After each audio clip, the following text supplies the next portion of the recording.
So, Frank, tell us how you got involved and what type of training that you've had to do this.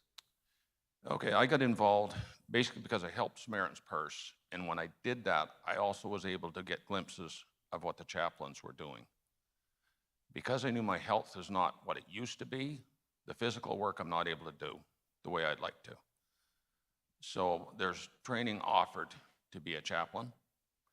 And most of it's been online just because of the COVID that's been going on, but it's swinging back to in person. And there's different courses. I think it's 3 courses you have to take before you can be a chaplain deployed. But there's various courses, and you have to keep upgrading in those courses, continue to keep them.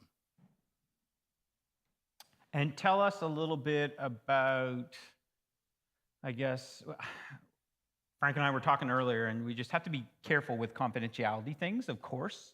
And so just so we know that. But is there a story you can tell, or is there a situation you can generally describe, Frank, that would kind of give us some insight into some of the things that you saw and dealt with? Yeah.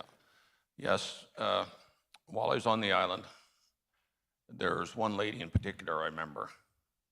And before we went there, we knew that she had struggled with PTSD. And she was living off grid, had her own solar power, and was living in a pine plantation. When we went in there, Samaritan's Purse had been there and started the work. There was a road that went around her home. The trees were down so bad, when they started in one way, they just could not find the road.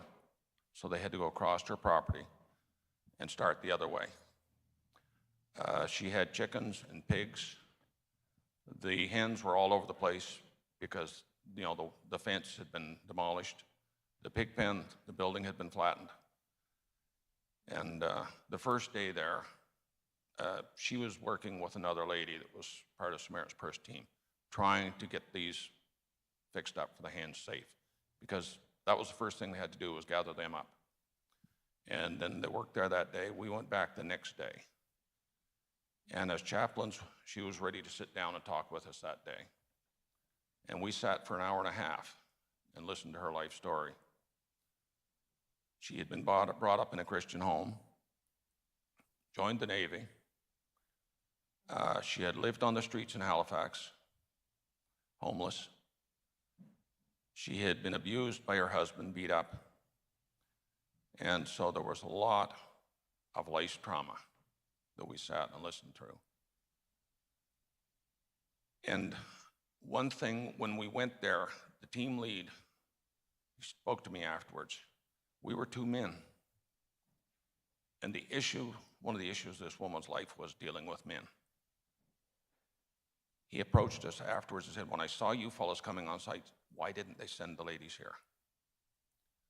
But then he told us how we had handled her so well, and she had let us know that all